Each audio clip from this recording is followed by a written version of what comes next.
Bismillahirrahmanirrahim. Assalamualaikum warahmatullahi wabarakatuh. Alhamdulillahi rabbil alamin.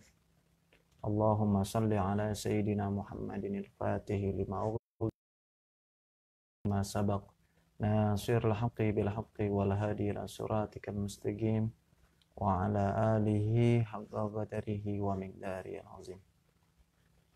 Subhanaka la ilma lana illa ma 'allamtana innaka antal alimul hakim. La haula wa la quwata illa billahil aliyyil azim. Alhamdulillah, segala puji bagi Allah Subhanahu wa taala yang telah memberikan kita banyak sekali nikmat, khususnya yaitu nikmat iman dan juga nikmat sehat. Sehingga kita bisa bertemu lagi melalui program yang sama, yaitu Ngeteh, ngebahas tentang hidayah. Maka kita mendoakan saudara-saudara kita sesama muslim maupun muslimat yang saat ini Allah berikan ujian sakit. Semoga Allah berikan kesehatan, Allah angkat penyakitnya, dan juga yang paling penting adalah Allah beri kekuatan untuk bersabar dalam menghadapi ujian tersebut. Sholawat serta mari kita selalu panjatkan kepada Nabi Muhammad SAW yang telah membawa kita jahiliyah sampai zaman yang penuh dengan akhlak atau keindahan, yaitu keindahan di dalam beretika atau bersikap. Maka oleh karena itu salah satu untuk menambah keyakinan kita kepada Nabi Muhammad SAW atau bukti daripada kita meyakini bahwasanya Nabi adalah utusan Allah, hanya sekedar begitu, namun ikuti bagaimana apa Nabi Muhammad SAW dan juga bagaimana kita bersikap atau beretika. Nah, mitra JSC yang dirahmati oleh Allah Subhanahu wa Ta'ala, seperti biasa sama-sama kita akan belajar bersama-sama tentang masalah adab atau etika. Jikalau sebelumnya kita sudah membahas atau belajar bersama tentang masalah perintah untuk menuntut ilmu atau keharusan kita sebagai seorang muslim untuk menuntut ilmu, mencari ilmu, karena amal tanpa ilmu ini sia-sia. Wa kullu man ya'malu bi ghairi ilmin a'maluhu mardudatun la tuqbalu. Siapapun itu manusia melakukan sebuah ibadah bi ghairi, yaitu tanpa didasari atas ilmu, maka segala pekerjaannya, ibadahnya tidak akan tolak, marduda. Terajasi, jikalau sebelumnya sudah membahas kita tentang masalah ilmu, maka di malam hari ini sama-sama kita akan membahas tentang adabul mujalasati, yaitu adab atau etika ketika kita sedang berkumpul atau bermuamalah boleh.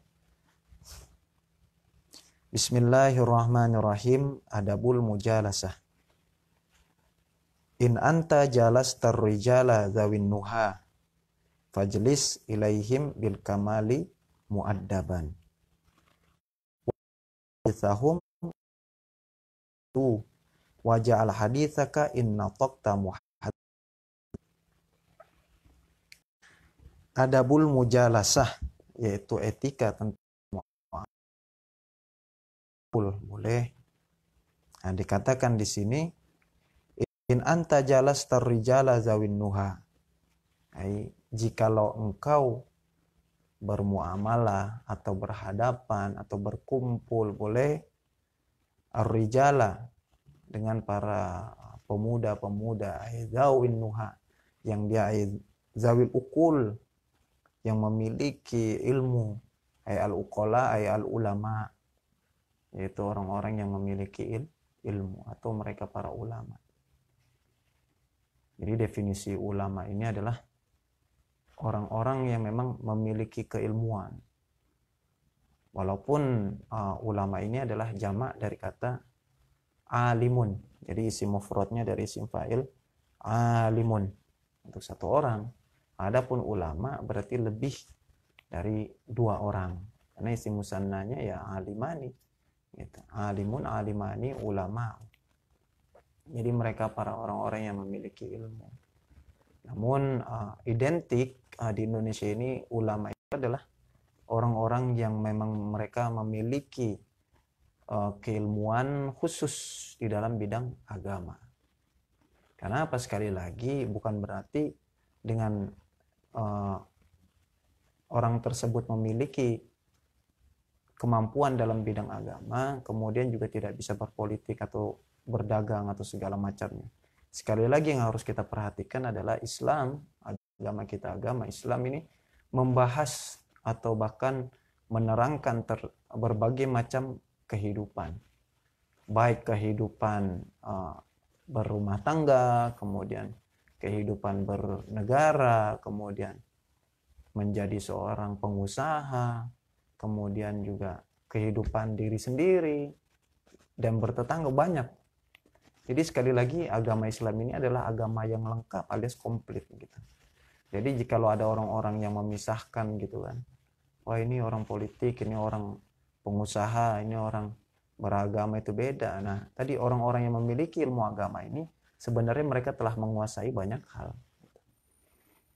Bahkan di dalam kitab Fathul Qorib pun ada misal menjelaskan tentang masalah jual beli gitu. Dan kitab-kitab yang lebih tinggi lagi menjelaskan tentang bagaimana mengambil sebuah keputusan hukum. Kemudian juga ada kitab yang menjelaskan bagaimana kita harus menjalani kehidupan bernegara, bertetangga, banyak. Jadi ulama ini sebenarnya adalah paket komplit gitu. Walaupun memang budaya kita di Indonesia ini ya ulama itu lebih identik dengan ilmu agama. Mungkin hanya seputar tentang sholat gitu kan, kemudian tentang masalah mengaji Al-Quran, membaca Al-Quran, tidak sangat picik gitu. Sampai ada yang memang spesialis di masalah pengobatan, kedokteran. Itu seperti memang dia diberikan kelebihan seperti meruqyah orang gitu kan. Kemudian pengobatan cara Nabi dan berbagai macam. Jadi jikalau duduk atau bermuamalah bersama ulama, ya kan, yang spesifiknya adalah tentang ulama, orang-orang yang memiliki keilmuan. Bil kamali mu'addaban, maka hendaklah kita duduk di hadapan mereka ini dengan adab yang sempurna, memperhatikan etika kita. Contoh misal seorang presiden gitu. Ketika kita datang duduk di depan beliau pun kita harus menjaga etika, attitude, bagaimana berpakaian, kemudian berbicara gitu kan. Karena beliau seorang pemimpin negara yang mempunyai keilmuan yang kompeten di dalam kenegaraan. Menteri gitu, ataupun juga dengan dokter. Tidak usah jauh-jauh mungkin. Contohlah mungkin jikalau kita duduk di hadapan dengan seorang dokter, namun duduk kita tidak penuh dengan kesopanan atau etika, ini biasanya si dokter sekalipun gitu akan tidak akan melayani kita dengan baik gitu. Jadi jikalau kita duduk bersama orang yang memiliki keilmuan, hendaklah kita duduk dengan adab. Apalagi khususnya adalah para ulama, para kiai, para asatidz, para habaib. Hendaklah kita duduk di depannya dengan penuh adab. Ai idza asyarta haula'il ulama'i awil uzama'i fayajibu 'alaika an tu'ashirahum bikamalil adab. Wala yajuzu laka an ta'mala syai'an amamahum bi ghairi adabin wala akhlaqin karimatin. Jadi ketika kita bermuamalah dengan seorang ulama atau para pembesar gitu kan, wahai uzoma di sini, yaitu para pembesar-pembesar gitu, orang-orang yang mempunyai jabatan gitu, maka wajib bagi kita untuk uh, memperlakukan dirinya penuh dengan adab gitu. Jadi tadi sekali lagi kan, agama Islam ini lengkap. Jadi di sini penjelasannya tidak hanya sekedar masalah ulama, tetapi juga para uzoma, yaitu orang-orang yang mempunyai jabatan yang lebih tinggi di atas kita gitu. Di hadapan bos ya sudah gitu kan, menjadilah apa namanya bawahan yang taat gitu, nurut sama bos gitu, masuk tepat waktu, kemudian juga apa namanya apa yang sudah dibuat agendanya kita laksanakan gitu ya, kita sadar diri karena kita adalah seorang bawahan. Itu kita berhadapan dengan orang-orang yang memiliki jabatan di dunia, apalagi dengan orang-orang yang mempunyai jabatan di dunia maupun di akhirat. Mereka adalah para ulama. Maka hendaklah kita bermuamalah dengan beliau dengan penuh adab, sopan santun, menjaga etika kita berpakaian, kemudian duduk, kemudian juga berbicara, tidak apa namanya sembarangan. Bahkan kita untuk melakukan sesuatu di depan mereka ini tanpa atas dasar adab atau akhlak yang mulia. Jadi misal bertemu dengan ulama memakai celana pendek gitu kan, nah ini nggak sopan. Sama bertemu dengan presiden pakai celana pendek, ini nggak sopan. Pakai celana boxer misal, ini nggak sopan. Jadi menyesuaikan siapa orang-orang yang kita hadapi, siapa orang-orang yang kita temui. Jadi sekali lagi Islam benar-benar adalah agama yang komplit, mengurus berbagai macam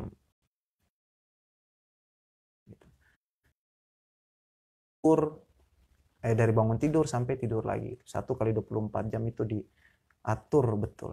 Jadi sekali lagi orang jikalau mengetahui ilmu-ilmu yang ada di dalam agama ini, dia belajar kepada para ulama, maka insya Allah akan menjadi pribadi yang baik. Ya sebenarnya begitulah seorang muslim gitu.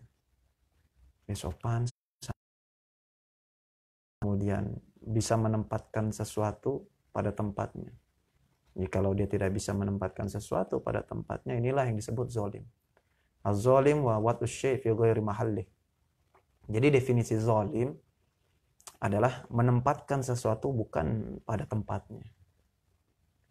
Misal Bang J membawakan program tentang agama, ya masa pakai kaos misal gitu kan, atau juga pakai topi gitu. Nah, ini tidak sesuai, ini sudah zalim gitu, tidak menempatkan sesuatu pada tempatnya gitu. Kemudian ya banyak hal gitu yang kita menempatkan sesuatu pada tempatnya gitu. Berbicara kepada orang tua marah-marah, kasar, sedangkan beliau ini sudah zalim namanya. Namun sekali lagi yang harus kita pahami dan harus kita iktikad dengan kuat bahwasanya Allah tidak pernah zalim kepada hamba-hambanya. Jadi sebenarnya zalim itu adalah untuk para hamba itu sendiri gitu. Allah tidak pernah zalim kepada hamba-hambanya. Seperti dijelaskan di dalam kitab Tawdihul Adillah, yaitu bagaimana hasil dari rekaman siaran Muallim Syafi'i Azami, seorang mufti Betawi besar, bahwasanya ya Allah itu tidak pernah zalim kepada seorang hamba, namun hamba tersebutlah yang suka zalim. Karena Allah tidak terbatas oleh hukum atau aturan, karena Allah yang menciptakan aturan. Berbeda dengan kita seorang manusia, kita hidup di dunia ini dengan aturan. Nah, aturan itulah yang disebut syariat nanti kan, syariat yang sudah ditatan gitu dari Allah, kemudian melalui malaikat Jibril, kemudian sampai kepada Nabi Muhammad SAW melalui wahyu. Nah, kita harus ikuti aturan atau tata cara main di dunia. Bahkan ada satu hal yang lucu gitu ketika saya berkumpul dengan guru saya ketika itu, sempat gitu diomelin gitu. Nah, tadi kamu udah bawa STNK belum gitu ketika datang ke sini? Ya saya jawab dengan polos, bawa gitu kan, karena terburu-buru gitu. Nah, kata guru saya, ya udah, lu tinggal di planet Mars aja. Disuruh tinggal di planet Mars gitu.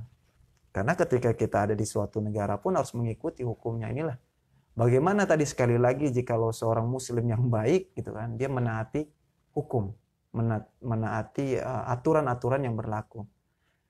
Bahkan beliau guru saya menjelaskan memang gitu. Ketika seseorang tidak membawa STNK, memang tidak dikenakan dosa gitu. Beda dosa, beda salah. Dosa adalah hubungan seorang hamba dengan Khalik gitu. Perkara-perkara syariat yang kita tidak taati. Namun salah gitu. Jadi ketika seseorang tidak membawa STNK gitu kan. Nah, ini adalah bersalah, dosa gitu. Jadi bedanya salah, dosa. Jadi jangan sampai ada image misal, wah nggak bawa STNK, dosa ini kan. Nah, nggak begitu. Ya, tapi kita hanya menjadi pribadi yang salah. Apa? Kepada pemerintah, tidak taat kepada polisi atau pihak-pihak yang seperti saat ini mungkin aturannya adalah harus masker, kemudian juga aturan apa namanya, protokol ya, protokol.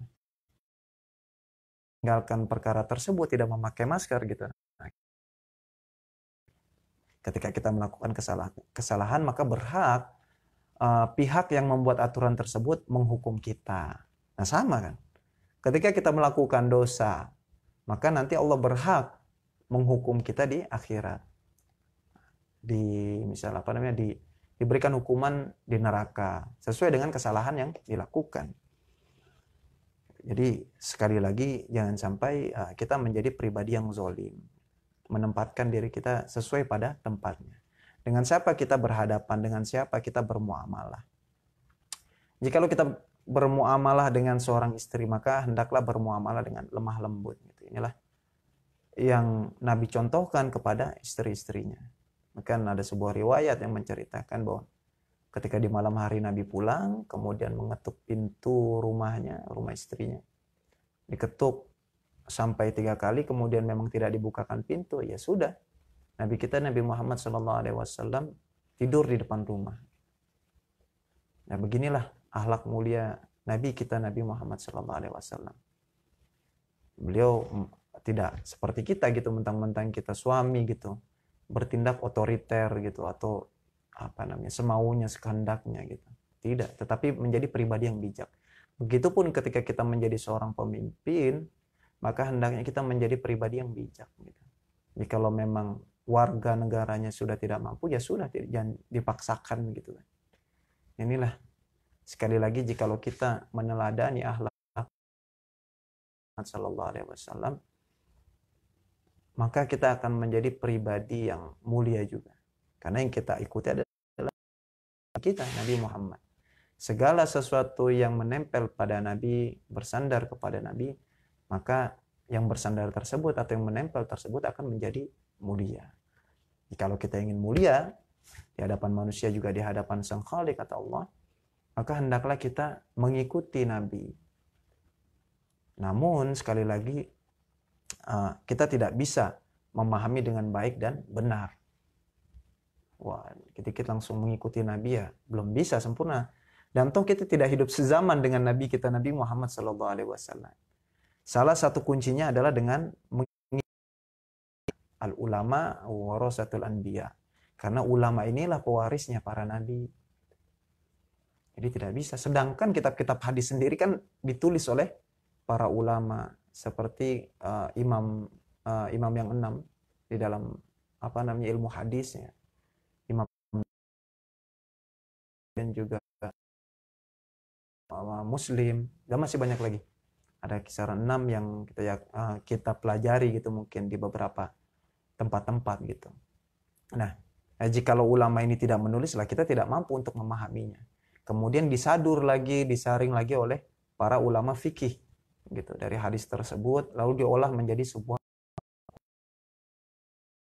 hukum tersebut, ya sudah dari ulama ke muridnya sampai lagi ke muridnya gitu. Nah, pemahaman ini tidak bisa kita telan atau cerna mentah-mentah dari sebuah buku. Jadi barang tanpa seorang syekh atau ustadz atau habaib atau ulama, maka ini lebih rentan terhadap kesesatan. Jadi hendaklah kita berguru dengan seorang ustadz atau seorang ulama atau seorang, insya Allah lebih selamat daripada kesesatan. Karena banyak kali di Al-Quran di hadisnya berbeda gitu. Bahkan antara satu hadis dengan hadis lagi nanti berbeda gitu kan loh. Ini membolehkan tapi kok yang ini melarang gitu. Nanti ada ilmunya seperti ilmu mustalahul hadis di dalam ilmu hadis. Kemudian nanti ada lagi ilmu tafsir gitu kan. Kemudian di dalam fikih ada ilmu usul, bagaimana menimbang sebuah hukum.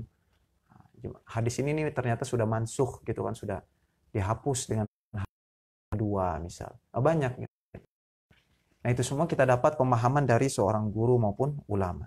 Oleh karena itu, jikalau kita berhadapan atau duduk di hadapan ulama, maka duduklah dengan penuh adab.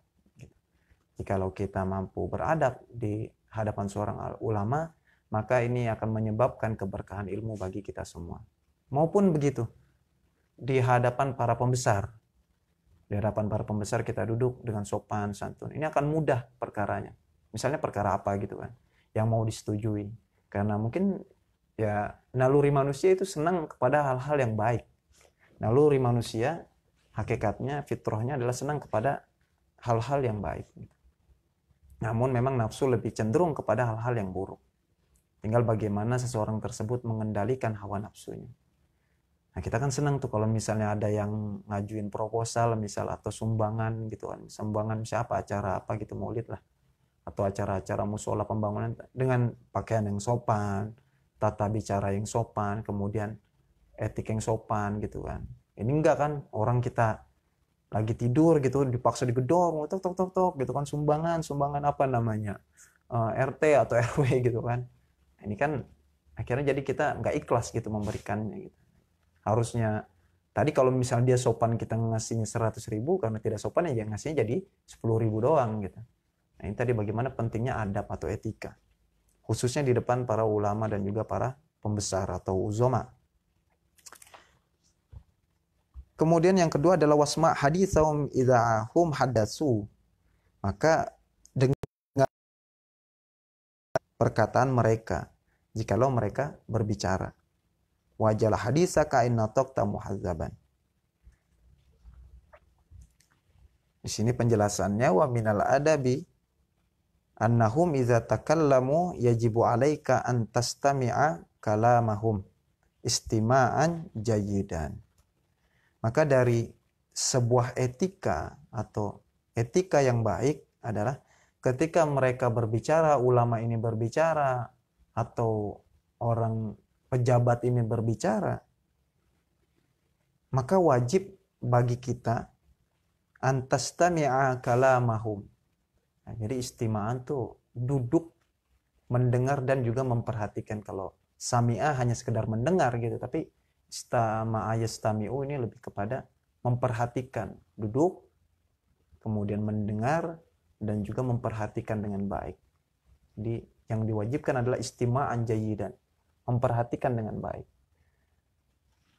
Ya, bahkan tidak usah berbicara tentang apa misalnya pembesar atau pejabat lah. Kalaupun kita sedang berbicara gitu, kemudian apa namanya ada orang yang apa ya menyanggah pembicaraan kita ketika kita ikut berbicara, ini kan bagaimana perasaan kita biasanya dongkol gitu kan, kesel. Kemudian ada lagi misal ketika kita berbicara dia sibuk main HP, ini yang sering terjadi gitu. Makanya siapa salah satu seniman, Bang J lupa tuh, yang sering hadir di program TV swasta gitu. Salah satu kalimatnya unik. Ciri-ciri orang yang beretika adalah ketika seseorang berbicara dia tidak bermain HP gitu. Nah, ini menarik kalimatnya, simpel namun cukup apa namanya menyentil pribadi kita gitu. Nah, ini mungkin yang sering kita temukan gitu, ketika kita berbicara orang sibuk main HP, orang sibuk melakukan aktivitas apapun, ini nggak sopan gitu. Ini tidak baik gitu. Jadi keislamannya belum sempurna gitu, menjadi pribadi muslim yang belum sempurna. Jadi tidak boleh kita mengkafirkan atau menyalahkan orang lain, jangan gitu. Hanya kurang sempurna saja. Jadi hendaklah sebagai seorang muslim kita ya beretika. Ketika seseorang ada yang berbicara, kita perhatikan gitu apa yang dibicarakan gitu kan, apa yang dibahas. Jika sudah selesai berbicara, baru kita tanggapi, baru kita sanggah. Kalau ada pendapat kita yang ingin kita sampaikan, tunggu sampai selesai pembicaraan tersebut. Apalagi di depan para ulama, para habaib, para kiai, ustaz. Nah ini istilah para tolib, para penuntut ilmu yang disebut dengan su'ul adab. Adab yang buruk atau adab yang jelek. Ketika seorang ustaz berbicara, dia berbicara berisik. Lam yastami istima'an jayyid. Perhatian yang baik. Itu pun di hadapan pejabat gitu kan. Dia ngomong apa gitu kan, menjelaskan gitu kan, cuek, bebek gitu. Ini tidak sopan. Jadi jangan sampailah kita memiliki pribadi yang seperti itu. Ketika ada seseorang berbicara di hadapan kita, maka kita perhatikan.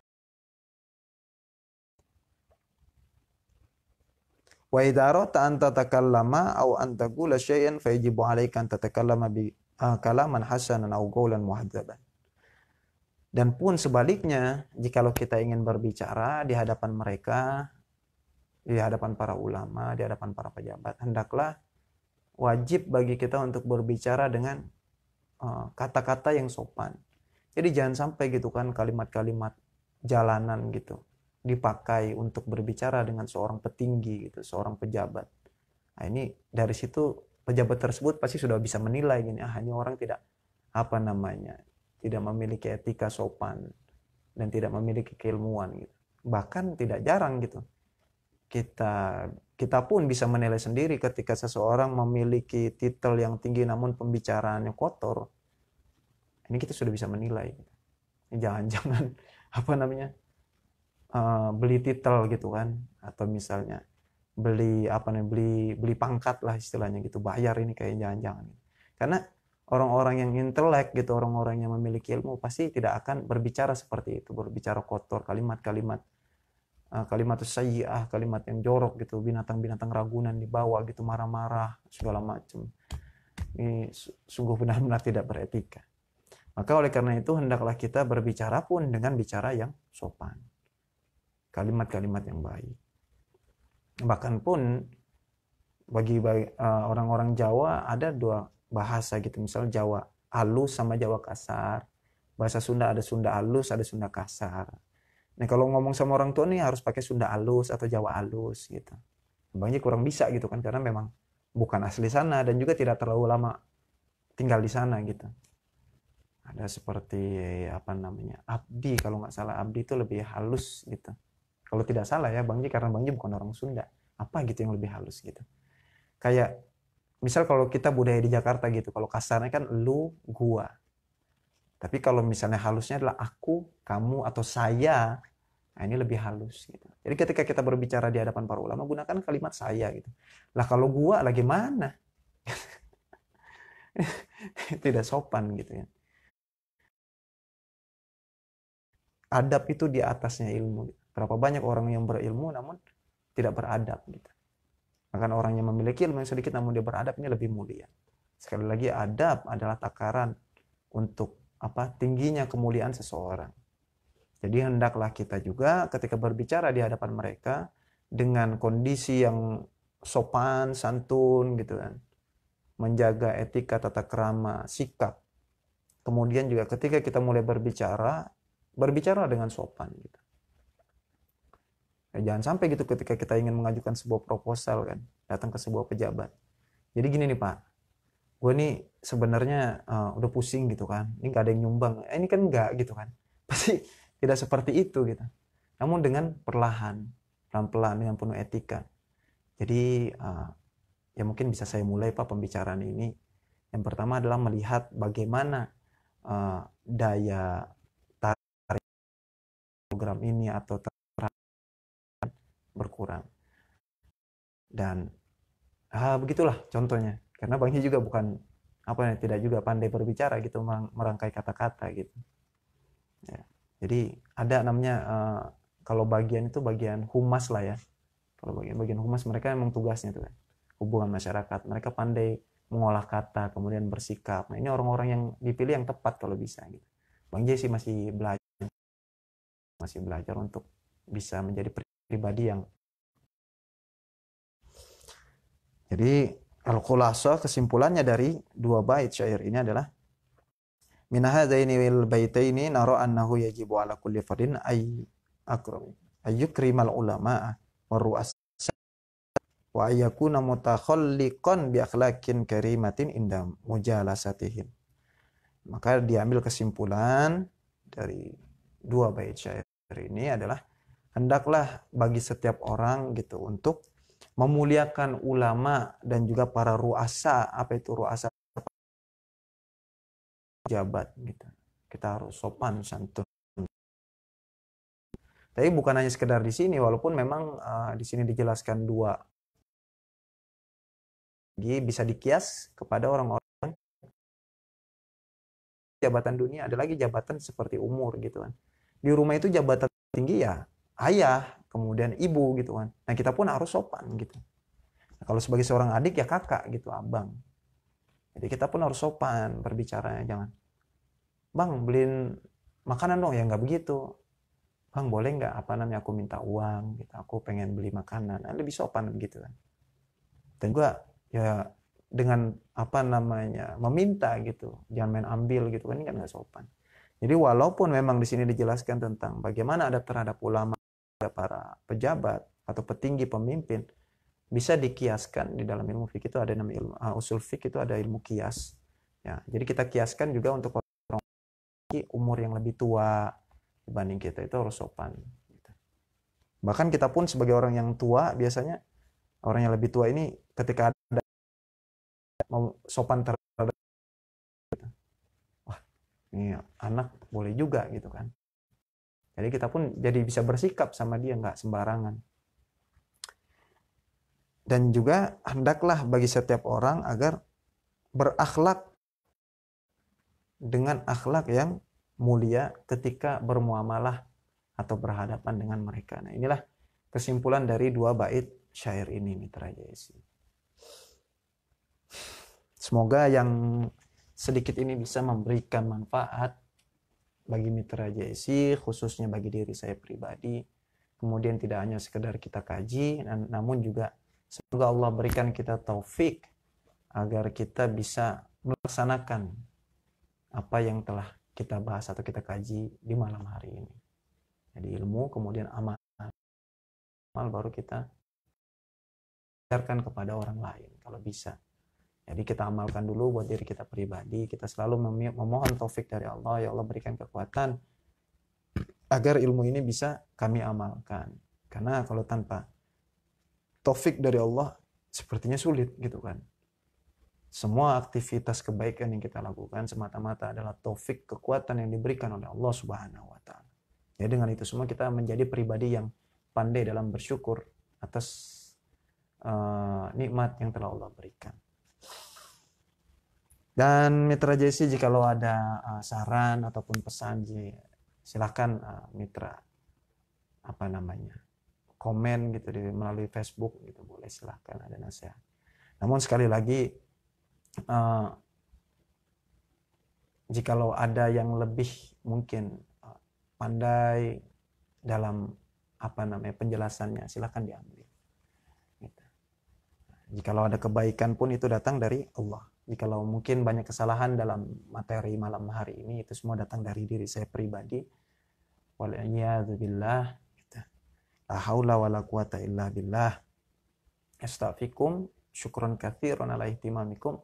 Wassalamualaikum warahmatullahi wabarakatuh.